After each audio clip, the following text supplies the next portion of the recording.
सिंधुदुर्गात दिवाळीत नरकासूर बनवण्याचं काम आता युद्धपातळीवर सुरू आहे। ठिकठिकाणी तयार होणारे भव्य नरकासूर स्पर्धा आणि कला प्रदर्शनाचं रूप घेत आहेत। दिवाळीचा सण म्हणजे फटाक्यांची आतिषबाजी, फराळाची चव आणि नरकासूर दहनाचा पारंपरिक विधी। सिंधुदुर्गात या परंपरेला आजही तेवढंच महत्त्व आहे। लहानांपासून मोठ्यापर्यंत सगळेच नरकासूर स्पर्धेच्या तयारीत रंगले आहेत। सिंधुदुर्गातील सावंतवाडीसह कुडाळमध्ये सर्वात मोठी नरकासूर स्पर्धा आज होत आहे। सावंतवाडीत बच्चे कंपनी फक्त भव्य नरकासूर नव्हे तर संदेश देणारे, पर्यावरणपूरक आणि कलात्मक पद्धतीने सादर केलेले नरकासूर तयार करण्यात मशगूल आहेत। वर्ष आहे आमच्या स्पर्धेत भाग घेताना आणि सिंधुदुर्गात सर्वात जास्त सावंतवाडीमध्ये मोठी स्पर्धा भरवली जाते आणि आजच्या स्पर्धेत आम्ही प्रथम येऊ अशीच आमची आशा असेल। थँक्यू।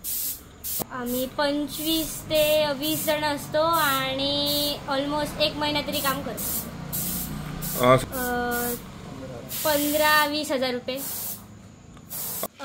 हो, दिवस रात्र आम्ही बनवत असतो इथे आणि काही जण आहेत जी जास्त तर मोठी आहेत ती रात्रभर तर असतातच आणि सकाळची पण असतात।